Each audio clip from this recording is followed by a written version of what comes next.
Hey Estelle, it's nice to see you. Hi, Anita. Yeah, it's nice to see you too. So to those of you just watching, I'm Anita Vermeer with Kids Move and Learn. And would you like to introduce yourself, Estelle? Yes, I'm Estelle. I am the author of my little personalized early reader books to teach children to learn how to read in English. I am a mother of two girls, and one of them is actually 4-year-old. So yeah, we've been practicing with the books and coming up with interesting ideas to motivate her to learn how to read, and she's making great progress. That's awesome. And your books are really great too, because that personalization gets your child, like, or any children that are using it, to have a lot more buy-in and connection, right? Yeah, because they are the hero of their own book that they can read. So yeah, that's the first book I read it myself, and it's about me. Yeah. It has your child's name in it, right? Or if somebody orders a book, it has their name in it. Yeah, exactly. So it has the name of the child, it has the look of the child, the favorite color of the child, to make even more connection. That's awesome. Yeah, I mean, I didn't know about this when my son was younger because my son is a little bit older. Yeah. But that's Kids Move and Learn's mission is about getting simple ideas into the hands of moms. Mhm. And so that's why I think today we not just wanted to talk about your books and how wonderful they are, but also some very simple ideas that you can do with Valentines, right? And because or just literacy, because part of your mission with your books is early literacy, right? Yeah. Motivate children to learn how to read because it's a good for life. That's right. Yeah. And with Kids Move and Learn, and after working in toddler and preschool classrooms for so many years, I realize, like, there's a lot of parents out there that want to teach this stuff to their kids at home, but they're not really, they print off worksheets, or they're not really sure, and the kids get frustrated. And so things like your books and some of the ideas that we're about to share with each other, because I know you and I were in our emailing, having some ideas that we wanted to share with each other to our audience, easy ideas to do for kids to promote literacy or skills around literacy. Yeah, that's So, good. and I keep using the word literacy, and you know what I forget sometimes, though, is that's just because I have that educator hat. But to moms out there, it's reading, right? People call it reading and writing, but in the educator world, we call it literacy because it's very. It also includes, like, speaking and listening and those kinds of skills as well. So I just had to put that out there because, after all the years in teaching, I sometimes forget to switch the words. So let me share the first ideas about Playdoh, and it's for toddlers and preschoolers. And the reason why I love Playdoh so much is I think people really underestimate just how useful Playdoh can be. You can get free recipes all over. I know on our website we have one too.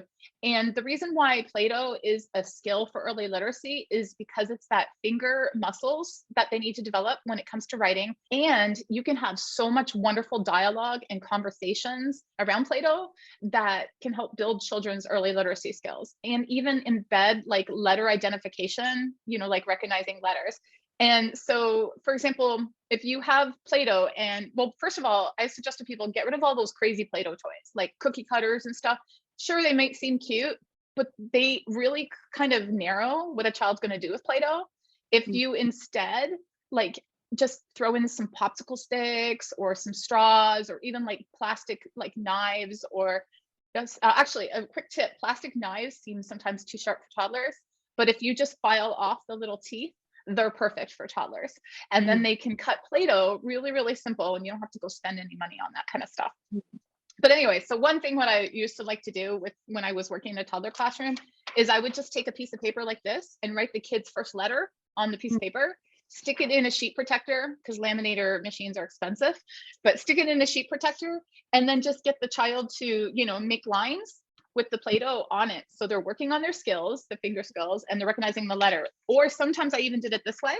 So it Yeah. was a bigger one. You could put their whole name on it if they're ready for it, but for a toddler, just even trying. And then thinking about Valentines, you could just do a bunch of hearts, right? And the idea with this too, it doesn't have to be the shape of the heart, but you can just put balls on it. And this is where you can talk about oral literacy, like, I mean, oral language, getting the kids to talk about it, like, oh, here's a heart for mommy, here's a heart for daddy, here's a heart for this sibling, or this doll, or this stuffed animal. And then you can also add in math, because you can count them bigger, smaller. And as they get better, you can squish them together. Anyway, so that's a very open-ended activity. And after you get the kids set up the first time, then they can do it on their own, right? They don't need a lot of adult support, and they can play while you're like cooking. The letter you choose, you say that you choose the first letter of the child's name, right? I suggested that. Yeah, a lot of people like to do letter of the week or letter A or B, and there, I mean, there's nothing wrong with that when you have a group of class. But when you put the letter of their name, as you say in your books, it personalizes it for them, right? It gives them the motivation. Yeah, actually, that's what I noticed. And then also talking to other moms and teachers, they were saying that the children, the first letters that they know, usually it's the letter of their names, because they are very connected to their own name. I mean, this is the first word they heard when they were born, and that's long-term memory in them. So I actually did that a lot with my daughter Zoe.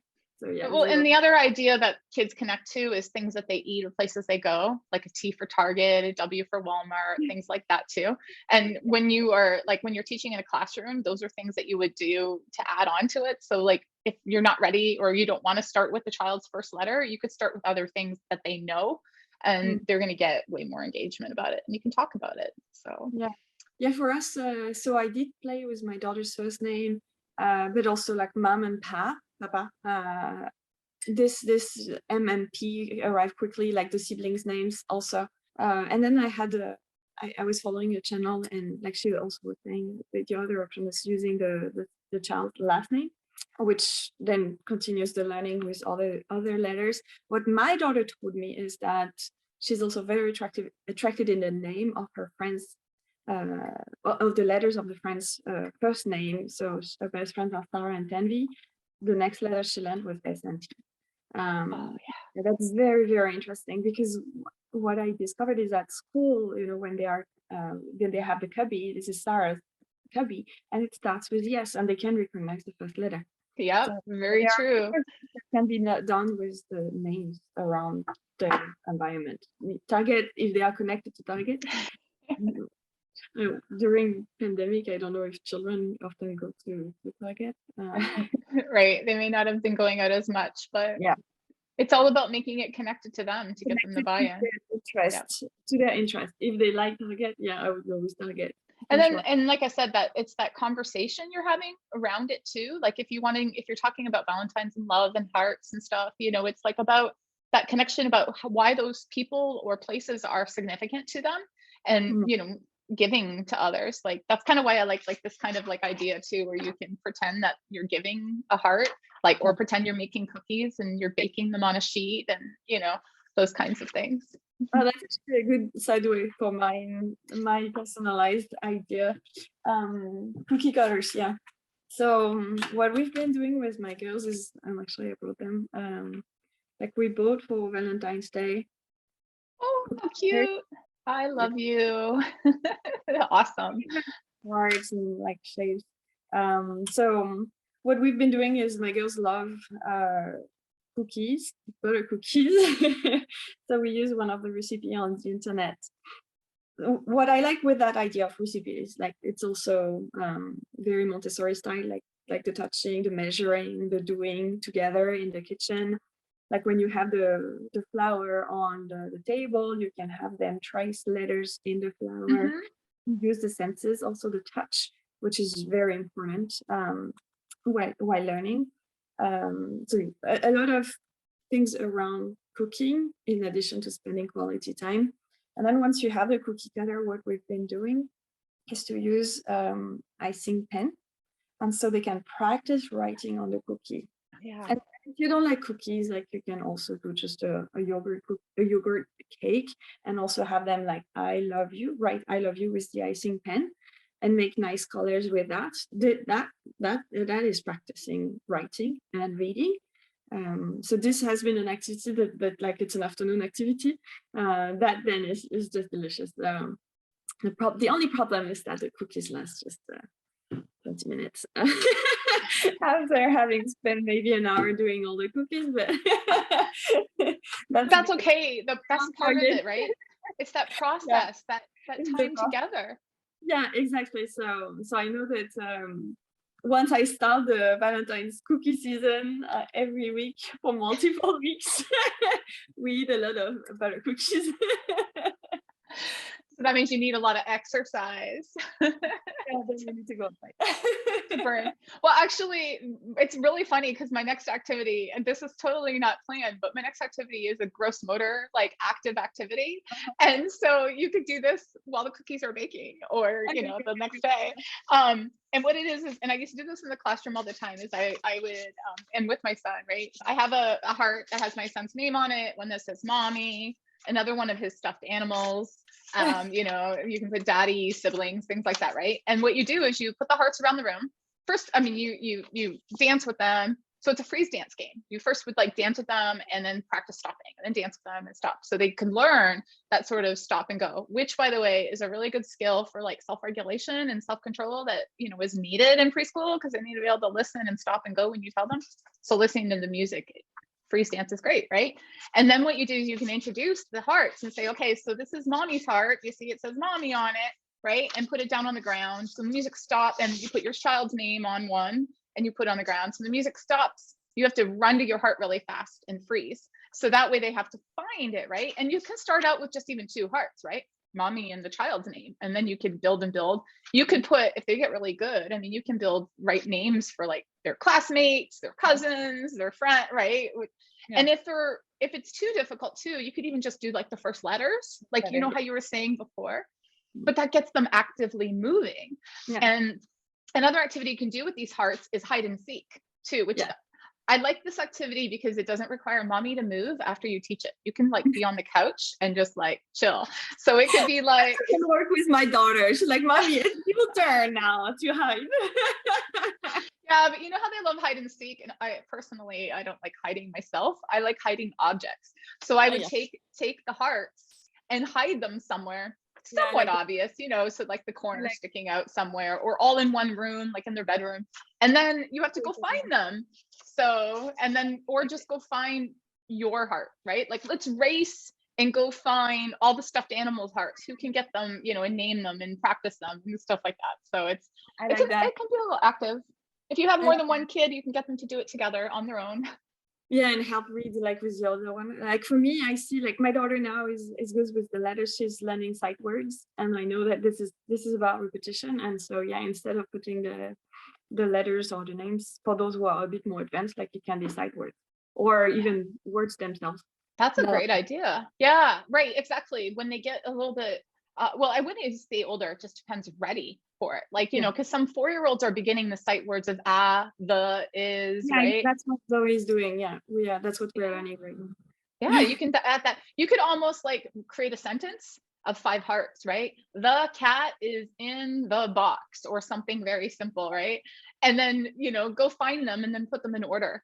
And, that's like, but it's active, right? It's moving. And you can do a dance game to it too, where like when the music stops, you go to when the music stops, you go to the cat, like so how do you have a recommendation on the song? And like, that means that like the mom is going to have the phone and then just stop and decide when to stop, right? Yeah, but it doesn't have to. I mean, I've done it on the TV or something, so it comes out of a louder stereo and just click pause. Like I just play a video of some song, or for example, if they're watching like a Disney movie a million times and you play that song, that they're dancing to and listening to anyways, because the thing is, if you make it a song they don't like, then it may not get as much engagement, right? It can be anything. If you really want to add some trickiness to it, have them dance slow to slow music, fast to fast music. So you can change the songs, and then when they're really ready, you can ask them to switch it. So if it's slow music, you dance fast. And if it's fast music, you dance slow. But that gets tricky, adding all that in. That's for more like advanced dancers. Yeah.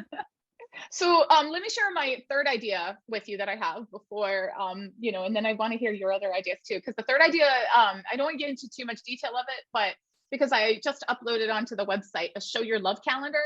And what it is 28 days of an idea. So you can like print off the PDF and have 28 very, very basic ways to show your love to someone. It's all about like showing kindness and, having children express how they connect with one another. languages, like whether reading, writing, speaking, listening, really starts with connection with people. And so when you have these little ideas, you can really, enhance any kind of reading skills, especially like toddlers, because there'll be little things like give someone a hug. The next day might be tell someone something nice. The next day might be draw a picture for someone, Yes. and so on. So they're very, very basic and open-ended and can be done with like 2 minutes sometimes, right? But if you do it consistently, and it doesn't have to be in February, so like you can download this any time Yeah. of the year Yeah. or steal some ideas. Yeah. The trick is to do something consistently with them, make them feel proud that they were showing kindness. Yeah. You can put a heart or an X on the calendar, and then it builds up that conversation and also that traction. A calendar, because reading is about traction too, right? So if you have a print off, you can track that you've moved from left to right and things like that too on a calendar. It makes me think of the advent calendar, like every day they were going on to that. Yeah, right. So once you get them hooked on something like that of showing kindness, they want to do it. And if you give an incentive, like when you do it, all 28 of them will go buy a book or something like that, right? So that I might. like the idea. They were saying, like, I've been taking some psychological classes, and they were saying that being able to share gratitude and kindness helps the brain be happier. I believe that too. On the mood. That's awesome. They have science for it because I believe it. There are some neurons that are activated whenever you're grateful.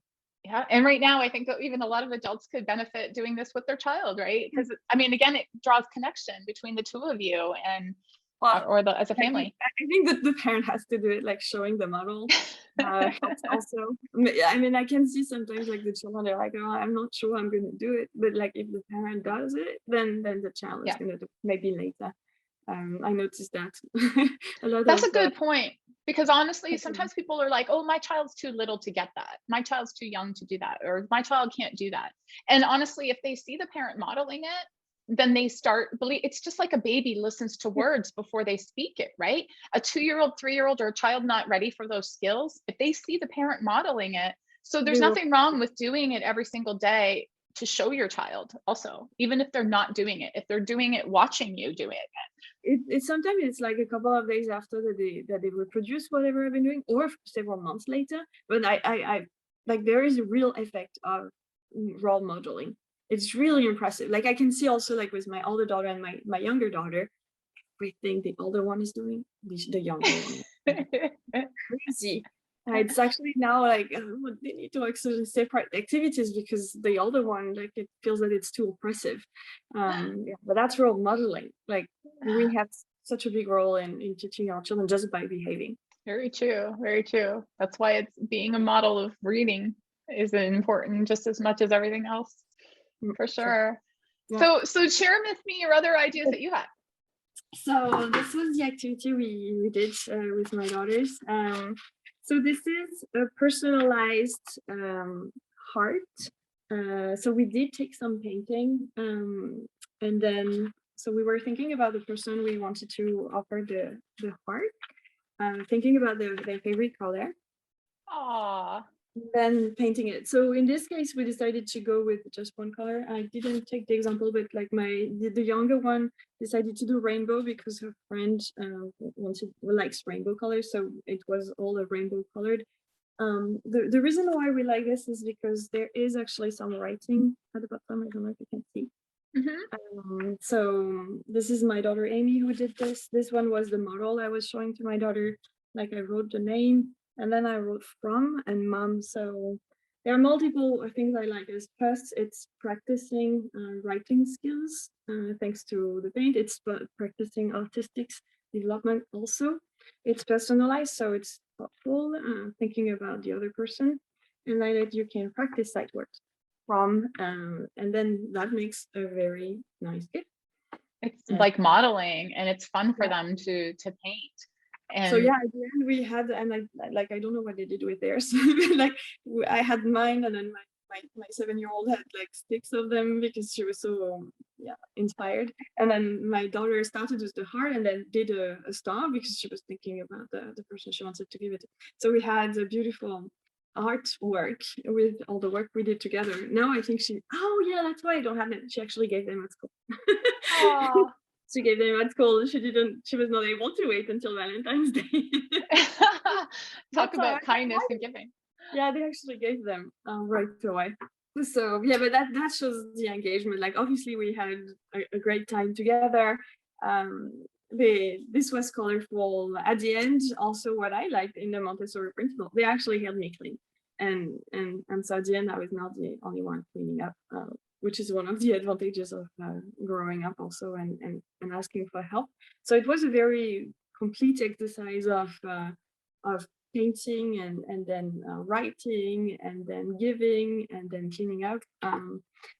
So yeah, as you can see, it was a success. It's gone. It has been sent back to the people that they were thinking about. So there was a teacher, her coach for extended care, her friends, ours, yeah, and then Zoe for her best friends and parents. It's like a nice sense of success, like a self-accomplishment, right? When they make it themselves and give it away. It's Yeah, different than just buying something. It definitely comes from the heart. it comes from the heart, and it doesn't take too much time. And in terms of equipment, like we just needed like a paper that was a little bit thick, some paint, a pen, and that was it. That's right. Yeah. If they didn't have paints, I mean, you can always modify it with some crayons and things or markers. Yeah, That concept of it being absolutely. simple. Whatever we have. I actually asked my daughters what they wanted. They had the option with pencils and oil crayons, or just markers or whatnot, and they decided with the paint. So yeah, that's actually a good point, is asking also what they prefer. Nice. So that's my second idea, and then the third one, what we did last year, and I'm thinking about reproducing. So these are my books. So this is the first one, the set one, book one, and so you can see the name of the child, the look of the child, and favorite color. And so And that's the personalization. The name can that's the change and the image personalization. could change. It's the image, yeah, exactly. The look of the child. Like this is going to be, if it's a boy, the boy was going to be inside. If the hairstyle is different for the girls, it's different. The color, the name, everything is going to be different based on the child's. And so this is a nice, for those who don't have the time to make a gift, and are thinking about giving some gifts to classmates or cousins or friends for Valentine's Day. This is a smart personalized gift, because your child can still decide, okay, this is my friend, he or she looks like that, and he or she prefers this color, and this is her name. So they can make it online and then receive the gift. An option, what we did also in the past, not on this example, but inside we can add a picture of the friends together here, so that they actually get another That's deeper awesome. connection. And yeah, so that makes for the children that are learning how to read a nice tool to learn how to read. So these are we call it so the name of the child, and then consonant, vowel, consonants here, and then the sight words at the bottom that are introduced, and then gently going through reading the first book. You know, I could even see like a parent giving each, if they had two kids, where they get each child give one to each other, even, Yeah, even yeah, if you weren't giving books to a class. I mean, if I had two kids, I would totally do that and get them to give it to each other and then have them read it to each other or share with each other. yeah, exactly. There are many ideas. I think like this is also these books are really for children that are learning how to read, like 4 to 6. So you need to have children that are close in age. Twins. Twins, one, okay. And so you were saying something that is interesting in terms of literacy, like teaching how to read. Something I missed, I didn't realize, but my daughter, I thought she could read, but I realized when she entered first grade that she didn't understand what she was reading. This is your older daughter, you mean, right? My older, yeah, the 7-year-old. Yeah, at the time when she entered first grade. So what I added in the books is actually discussion questions. So there are these questions that are related to the book content to check their understanding, and open-ended questions to open up the discussion beyond the book. To complete. Really important. Yeah, I didn't realize that, but it's actually two different skills: being able to decode a word and then understand it, and then understand the sentence. So yeah, that's why there is another section that last page to continue the learning. And all these books come with pre-printables to continue also the learning, like using scissors and glue and crayons also to continue the learning. That's awesome. Yeah. And I mean, even like if you now had 2 kids and one was 2 and one was 4, you could still get it for them. And the 4-year-old could read both books and then the 2 of them could have a conversation about it. Right. And I mean, the 2-year-old will grow into reading it on their own, but they'll know it because their sibling read it to them. But definitely, like if you have best friends, neighbors, especially during these last couple of years, a lot of people have had a little bit more tighter circle of friends. And so I mean, it makes a great gift. It's really simple. Now, what's the website again? Yeah, so it's mylibook, mylibook.com. I don't think if I show it. Yeah, I'll make sure to put it in the description as well in our post for this. We have a discount for Valentine's Day. When you buy 3 standalone books like this, you get 30% off and free shipping. The code is Valentine 2022. Valentine 2022. Okay, I'll make sure I put that in the code or in the description as well. And if for some reason this code expires, because like they may watch this video 6 months later, because that's the way videos work, they can always enter, just so you know, Kids Move and Learn into the code and get 10% off and 10% and free shipping, right? So, but right now, say the code again, that is the special, and how much they get off? 30% off. 30%. Okay, for that Valentine. When buying 3, yeah. You buy 3. Excellent. Wow, that's a really good deal. So there you go. So you have 2 options to either use the 30% for 3 books or more, or 10%.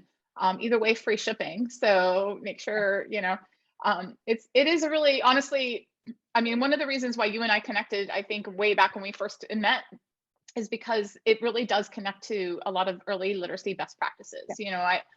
I've been teaching, I've taught kindergarten, I've taught preschool, I wrote curriculum, those kinds of things. And the stuff you're talking about and doing with these books is exactly the way that we expect children to start learning in kindergarten, in preschool, well, both, but that sort of that direct instruction, but making it connected to to people, having conversations about what you're reading as well as decoding. Now, of course, there's all kinds of other skills that go into it, but this is like a simple, easy thing for moms to do at home. And preschool classrooms could order them too, right? This isn't.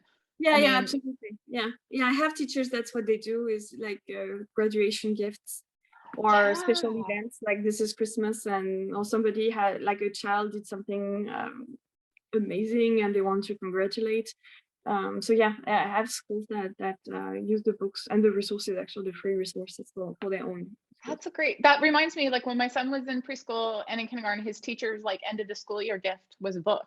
Wouldn't it be awesome if it was personalized? So yeah, exactly. That's exactly the idea from the teachers, is they want their touch, and they can add also a picture of them with the children, like the class picture. Oh, they can, a teacher-child picture kind of thing, or the whole class. The class, or the class one. I love that idea. Connected to that year, I can personalize the message inside, like congratulations for graduation, or like whatever. And they can do it all online. And if they have any questions, they can email you, right? And you can help walk them through the process. Absolutely. Now, one other question though, you have a lot of free printables and things like that too, right? Like you have so many free things as well on your website that they could use. So talk a little bit about that. Yeah, so these are printables. There is 1 per book, because this is the standalone, but it comes actually in a set of 7 books, and there are 2 sets currently. So I have 14 free printables on the website. And the idea is, so coloring, practicing writing either letters or words, like searching words in tables. Yeah, I have also like cutting and pasting words, and so that they can just practice reading. So a lot of games, mostly games that go along with the books. Great. Yeah. So I do know, when I've been there, I've seen a lot of different resources and different ideas for different types of kids. Some that require maybe more hands-on support by an adult, and some that are much more open-ended. Like there's the variety. So yeah, I think per printable there are like 25 pages, And yeah, that's the Wow. feedback that I was given is like some children, they don't like coloring. So you just skip this page and you move to the next one. Usually the one that has the most success is the one with the scissors, where they have to cut the word and place them back, or the puzzles. Mhm. Yeah, this they like the table with the hidden words. This is also something that they like. It's a nice game for us too. Like when we think about it, we like these games too. Right. When we have free time. That's the same for the kids. And well, and those are great, like kind of independent activities to do too. So like if you've read the book, you do something together, and then so like that's kind of like a teacher tip also. Like, usually the teacher child does stuff or teacher class, and Yeah. then it's like small group, kind of a little bit gradual release, like, and then the last part they do it like on their own. So that's what I like about your printables is you can fit them into, and your books with any of them. Yeah, So absolutely. So I've been doing the printables, and I've been also trying to think about new ideas that go along with the books. Like especially now that I have my daughter, I'm sharing the ideas that either that I'm capturing online or the ones that I'm just coming up with. So because she's learning sight words, an idea that I want to put in place is to create hearts on a piece of paper with the sight words written on that, then reproducing those hearts, but cutting them, and then a mix and match. fun. That sounds fun. I can't wait to see it. It'll be great So yeah, to there are also ideas on social media that are more hands-on, that continue the learning beyond the printables. Yeah, just remember though, moms, like keep it simple, right? Like, I mean, if you like fancy stuff or teachers have the time to plan it and do it, that's great. But Yeah. you always want to think about something that gets the best bang for your buck, basically. But your buck is your time. Because Yeah, yeah. For me, I work full time during the day. I do this with activities. Cooking is obviously more like a weekend activity, but if it's during the day because they are in quarantine or whatnot, or the teachers are not at school, I would find some activities that are like 20 minutes max, because that's what I afford in a day. In terms of teaching, the rest they have to be very autonomous. I think today we gave, I mean, it's kind of 6 ideas, but it actually was a lot more because it was like stemmed off of it. So I'm going to make sure that we have a lot of this in the description below, so people can kind of capture what they are and parents can try them and they can reach out to your website or Kids Move and Learn, and I'll put all those descriptions in below. You have a newsletter just like us too, right? So they could Yeah. subscribe and they can get weekly ideas. Monthly. Monthly. Okay, monthly ideas, right. So, but I mean, you have so much on the website that Yeah. excellent. It was really great to Yeah. connect with you today. And, I hope that if people really like this video or want to learn more, they subscribe to the YouTube channel Yeah. or and feel free to reach out to either one of us if anybody has any questions.